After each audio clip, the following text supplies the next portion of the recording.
Ketua. Segambut nak membahaskan pita ucapan Yang di-Pertuan Agong, dan saya nak mulakan isu pertama iaitu isu pelaksanaan pengoperasian SJKC Kaichi Jalan Segambut secara 2 sesi yang telah banyak keluar dalam berita beberapa hari ini, dan ramai ibu bapa telah menghubungi pejabat saya selepas Kementerian Pendidikan Malaysia mengumumkan mengenai keputusan untuk melaksanakan 2 sesi jika bangunan baru sekolah tidak diserahkan kepada kerajaan. Saya menggesa Kementerian Pendidikan Malaysia, terutamanya Timbalan Menteri Pendidikan Dr. Ma Hang Soon untuk menangguhkan pelaksanaan 2 sesi atas sebab-sebab berikut.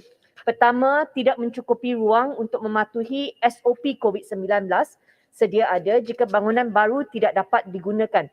KPM kata mereka semua kena balik kepada bangunan lama.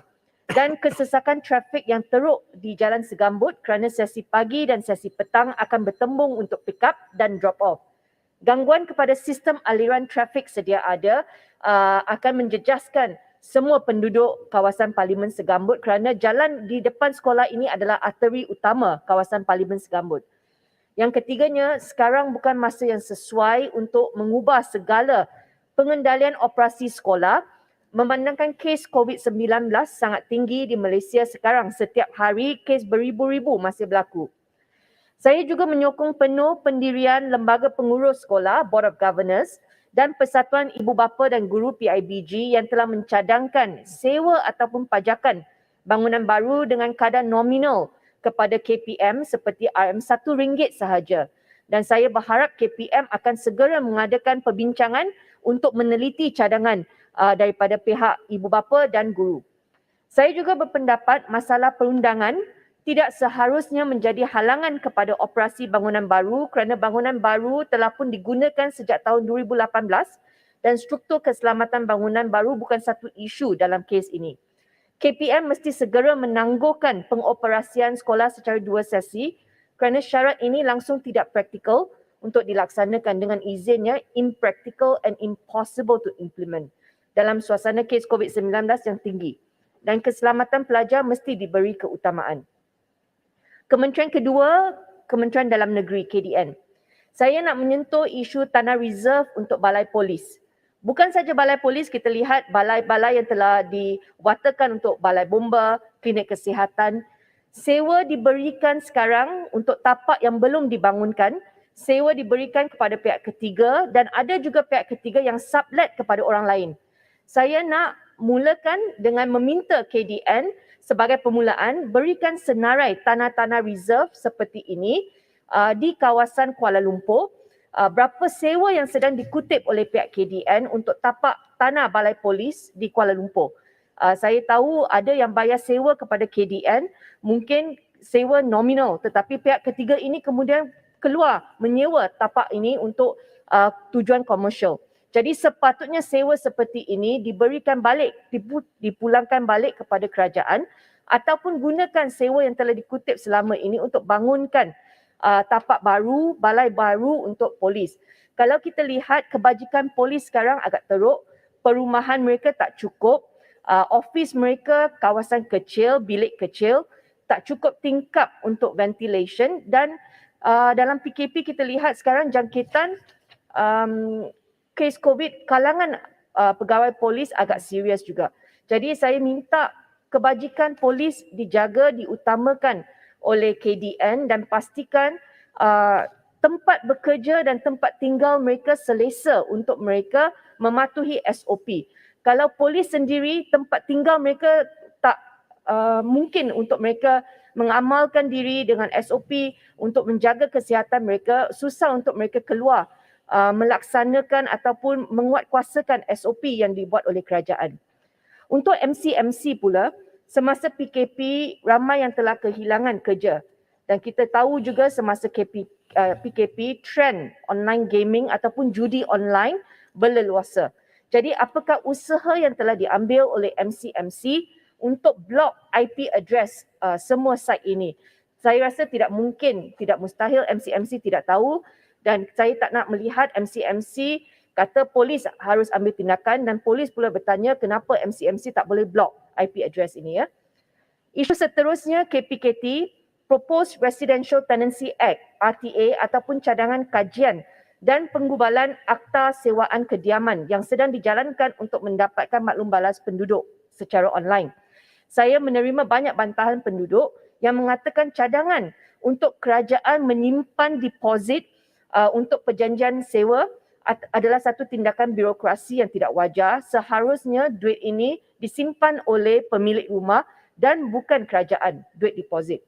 Berdasarkan House Buyers Association dalam artikel media mereka, justifikasi intervensi kerajaan juga dikatakan tidak komprehensif dan tidak mewakili populasi mereka yang terkesan. Hanya lebih kurang 3,000 responden sahaja yang telah dikutip untuk sampel kajian dan tertumpu di Putrajaya, Selangor dan Kuala Lumpur sahaja. Ini ternyata tidak menyeluruh dan tidak mewakili populasi Malaysia. Jadi saya mahu KPKT melaksanakan lebih banyak lagi stakeholders engagement sebelum memuktamadkan rang undang-undang ini. Pengisytiharaan harta.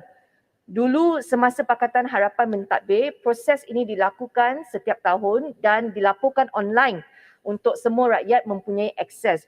Itu sebab kita tahu Menteri Wanita bila dia declare aset dia tak mencukupi untuk duit yang dikatakan digunakan untuk menyelesaikan hutang beliau. Tetapi sekarang kita lihat langsung tidak ada usaha kerajaan untuk mengisytiharkan harta menteri dan timbalan menteri mereka. Saya pergi akses website mereka, mydeclarationSPRM.gov.my, hanya memaparkan status terkini untuk menteri bertarikh 2 tahun yang lalu. Kita tengok kalau ada menteri-menteri dan timbalan menteri, ada yang pengisytiharan harta mereka bertarikh 2019. Jadi saya minta mereka perlu update ini kalau Perdana Menteri nak menunjukkan usaha serius untuk melawan rasuah. Seterusnya, MOU dengan Indonesia untuk pekerja asing. Apakah status terkini dan saya menggesa supaya kerajaan hentikan pengenalan sistem-sistem ataupun app yang baru. Setiap kali ada pertukaran kerajaan ataupun ada menteri baru masuk, sistem itu akan bertukar. Kalau bertukar menjadi lebih baik, tak apa. Tapi kalau bertukar untuk memberikan kontrak kepada kroni ataupun kontrak baru untuk menyusahkan lebih ramai lagi rakyat, saya rasa ini patut dihentikan. Seterusnya, isu saya menggesa kerajaan membenarkan pelarian iaitu refugees yang telah berdaftar dengan UNHCR untuk bekerja. Sekarang ini mereka tak dibenarkan bekerja, tak dibenarkan menerima bantuan kewangan daripada mana-mana agensi kerajaan. Bagaimana mereka boleh hidup setiap hari dan setiap bulan. Sampai kita ada kes baru-baru ini, 2 kanak-kanak mati dipercayai memakan racun daripada tong sampah. Jadi isu seperti ini tidak harus wujud lagi di Malaysia pada tahun 2022. Saya meminta ada koordinasi untuk pastikan kita ambil sikap prihatin bukan saja untuk warga Malaysia tetapi untuk melihat persekitaran kita. Ada banyak-banyak komuniti yang mempunyai community refugees tetapi semua orang tahu mereka perlukan kerja. Tapi kerajaan tak nak bantu mereka, tak benarkan kerja, tak benarkan makan. Jadi ini sangat saya rasa tidak wajarlah. Seterusnya isu pengemis golongan gelendangan di Malaysia. Kebanyakan kes ataupun aduan yang saya terima sekarang di Kuala Lumpur terutamanya, bila kita dapat WhatsApp ada pengemis ataupun ada golongan yang tak ada rumah di bawah jambatan, kita akan laporkan kepada Jabatan Kebajikan Masyarakat JKM. Dan apabila JKM pergi ke site, JKM akan kata, YB ini kes kesihatan mental, mereka adalah pesakit mental dan JKM tak ada bidang kuasa untuk mengambil mereka. Jadi saya pun bertanya, apakah langkah seterusnya? JKM kata ini bukan bawah bidang kuasa mereka, kita tunggu. Sepatutnya KKM ataupun polis. Jadi tiada penyelarasan antara agensi kerajaan dan aduan seperti ini akan berkekalan. Jadi setiap orang yang buat aduan mereka akan diberitahu, maaf ini kes kesihatan mental. Jadi mereka tunggu KKM ambil tindakan. Tapi kalau kita pergi pandu di seluruh Kuala Lumpur sekarang, saya rasa kesian melihat pengemis kerana ada betul-betul yang memerlukan rawatan dan saya rasa tindakan ataupun task force mereka perlu pergi dan bantu KKM kerana trend kesihatan mental sekarang semakin meningkat Dan kalau kita biarkan sahaja macam ini, okey, kes-kes bunuh diri juga akan meningkat. Seterusnya Tuan Speaker, penggiliran kehadiran pelajar di sekolah. Cikgu sekarang terpaksa ulang-ulang mengajar perkara yang sama pada minggu seterusnya dengan murid-murid yang berlainan. Jadi pemahaman murid-murid yang berbeza sukar dinilai oleh guru dan follow up juga agak susah. Objektif untuk kefahaman murid pada sesuatu subjek ataupun bab akan susah dicapai. Jadual bekerja ibu bapa juga tidak dapat diselaraskan dengan teratur kerana semua sektor ekonomi telah pun dibuka. Tetapi ada ibu bapa yang tak dibenarkan bekerja dari rumah, ada majikan yang kata mesti balik ke pejabat. Jadi kanak-kanak dibiarkan di rumah dan kita lihat sudah ada banyak kes baru-baru ini di mana anak kecil terjatuh dari aras tinggi pangsapuri mereka. Di mana penyelarasan untuk kerajaan memulihkan ekonomi negara dan setiap kementerian masih dilihat membuat kerja ad hoc tanpa melihat impak terhadap seluruh lapisan masyarakat dan yang paling terkesan adalah anak-anak kecil yang tidak bersalah. Akhir sekali, isu kewarganegaraan ini telah pun banyak kali dibangkitkan oleh semua ahli parlimen dan kalau kita lihat jawapan KDN kepada Yang Berhormat Batu Kawan apabila ditanya mengenai bilangan permohonan dan bilangan permohonan yang telah pun ditolak dalam 9 tahun permohonan 4,870 untuk kes di mana individu dilahirkan di luar negara, mempunyai ibu bertaraf warga negara, berkahwin dengan bapa bertaraf bukan warga negara dan dari jumlah itu sejumlah 117 sahaja permohonan yang diluluskan dan 1,728 permohonan telah ditolak. Tetapi kalau kita campur dua angka ini, dia jumlahnya bukan 4,870. Bermaksud ada banyak lagi permohonan, pemohon tidak tahu status sama ada lulus ataupun ditolak dan mereka tunggu untuk bertahun-tahun. Dalam 9 tahun ada kes yang masih menunggu. Dan apabila mereka menerima jawapan, tak ada jawapan, hanya kata ditolak. Jadi apabila kes melibatkan anak-anak kecil dan tak ada dokumen, tak ada kewarganegaraan, yang bersalah ini adalah mungkin ibu bapa tetapi yang saya pasti bukan kesalahan kanak-kanak. Jadi saya rasa tidak wajar untuk kanak-kanak menjadi mangsa seperti kes ini. Dan kalau kita lihat jawapan, mereka kata, KDN kata fakta dan dokumen bukti yang dikemukakan oleh setiap pemohon akan diteliti mengikut giliran yang sewajarnya sebelum keputusan dikeluarkan. Sehubungan dengan itu, jawapan parlimennya, KDN kata tiada tempoh tertentu yang ditetapkan bagi pengeluaran keputusan dan ia berbeza-beza mengikut keperluan kes.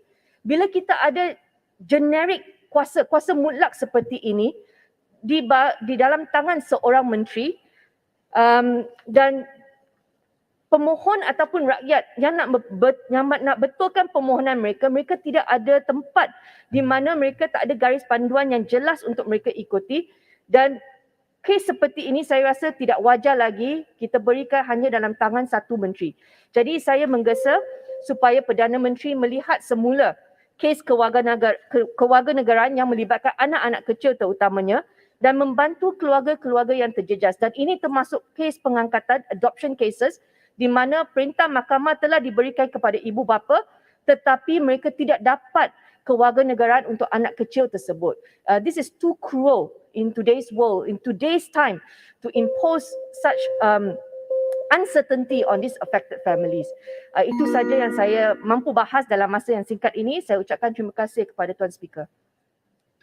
Terima kasih Yang Berhormat Segambut.